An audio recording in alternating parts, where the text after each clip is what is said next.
can a man walk through a door and find himself in another part of the world? My guest was taught the secrets of supernatural travel and how you can do this too. Next on this edition of It's Supernatural.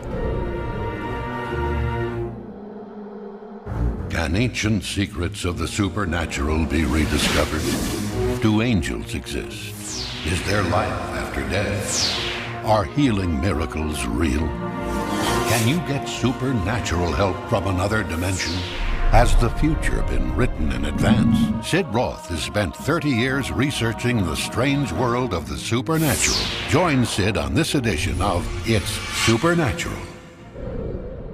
Hello, Sid Roth here. Welcome to my world, where it's naturally supernatural. Being caught away in the spirit, into the realm of heaven where we understand God to be. And then it also speaks of a transportation, a geographic shift from one location to another supernaturally. For instance, example of the first one, let's say, you're driving a car and it takes X number of hours to get to a place, and you get there shorter, where time is literally compressed. Give me an example of how that's happened in your life. I grew up in a little town outside of Seattle called Edmonds, Washington, right on the beach. And from Edmonds, Washington to Spokane, Washington is about 5.5 hour drive. On a good day, if you're really pressing, 4.5, and there's no traffic for that, because you're going over mountain passes. And the Lord had been challenging me about whether an individual could be translated by faith. And so when I finally came to the conclusion, this is the word of the Lord, I said, yes, sir, I believe so, and I'm ready for my first lesson. So I prayed over the car that morning with my friend, and we began to drive from Edmonds to Spokane. And I remember every turn in the road, every exit, we stopped for lunch as we normally do, and we did that trip in less than 2 hours. Less than 2 hours, and how long should it have taken? 5.5 hours. 5.5 hours. Now, that's my kind of transportation. But you said the Lord challenged you about translation by faith. Tell me about that. I have a friend named Joe. He's also from Kenya, and I had heard a story about a gentleman named Richard who had had an experience of geographic translocation or transportation. And so I asked Joe, I said, is this true? He said, oh, I know this Richard, he's my friend. And this is the story. Richard one day was told by God, he said, I want you to go to another country. He said, I have something I want you to do there. And this man in his excitement and zeal packed his suitcase, went to the airport, and when he got to the airport, he set his suitcase down, and he said, now what do I do, Lord? Because I have no money and I have no passport. The Lord said, go into the men's room. Go into the third stall on your left. And he did that, and he said, now what, Lord? He said, worship me. So this man, Richard, lifted his hands to heaven and began to worship the Lord. And after a few minutes of time, the Lord said, okay, now pick up your suitcase and go. And when he walked out of that men's room, he was in the airport in Paris. Just out of curiosity, do you know how he got back? No, I never did ask, as a matter of fact. Well, did you hear that? He had no passport, he had no money, and he goes into the restroom and he walks. Again, that's my way to travel. Now, you teach on these subjects of transportation at churches, and entire churches are having these. Tell me the most people that have participated as you've been teaching on this at one congregation, and what happened? This was a large home meeting in a home in Singapore, and we had 85 people there.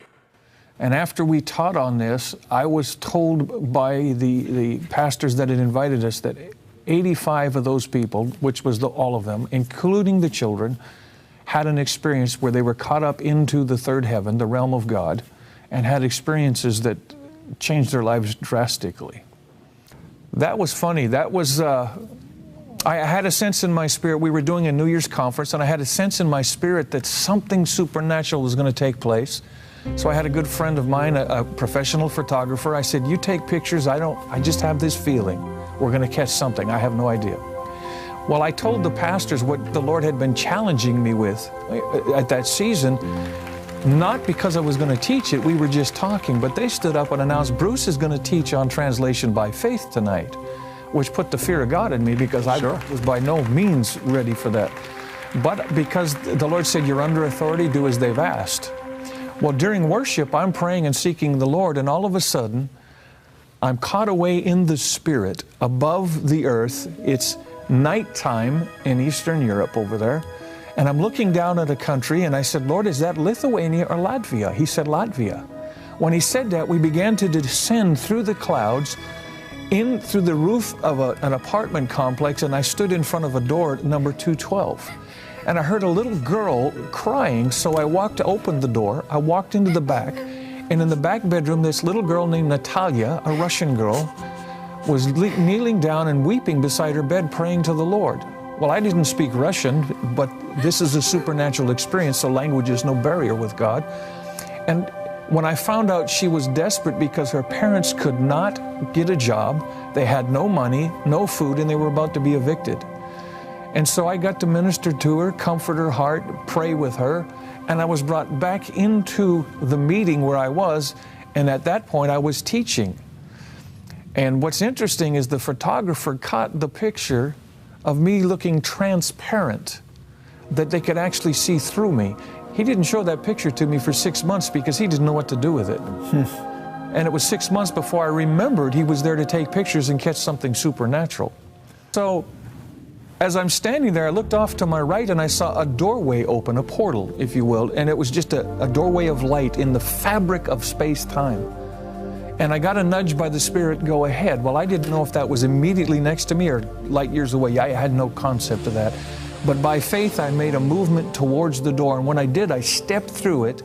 And I was in an office, a small office, with a plate glass window outside. And I saw a gray marble facade building on this side and a black marble facade building on this side. And there was a street in front and a street going between those two buildings. And immediately I knew I was in Sydney, Australia. And I got excited and said, Father, I've always wanted to come here. And I headed for the front door. And the Lord said, no, that's your lesson. Now go back. When I turned around to go back, the only door that was there in that small office was the bathroom door. And so by faith, I stepped through the door and I was back in my room. Yeah, but that goes back to what God told you, that you access translation by faith. Absolutely. Through supernatural portals or doorways that is activated by our faith and doing what Hebrews 11:5 says, by faith Enoch was translated. And so one of the doorways he showed me at a later date, again, as I was taken above the earth, I saw multiplied thousands of doorways all lined up. And I was astounded, and he said, go ahead. I had to make a choice. So I said, okay, I've been teaching on a certain subject about the third day. I'll go through the third door. And that doorway led me to a place that I'd seen once before that the Lord showed me would be a place of safety, a haven, and a city of refuge.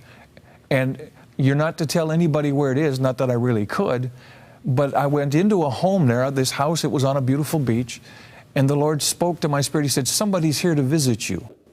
When I went out to the beach, this person appeared, came through that doorway that supernaturally translated, and said, oh, this is where it is. If I'm understanding you right, what you're saying is, next week on It's Supernatural, as a new Jewish believer, I met Catherine Kuhlman. She had more miracles than anyone I'd ever seen. But she had a secret. It was her relationship with the Holy Spirit.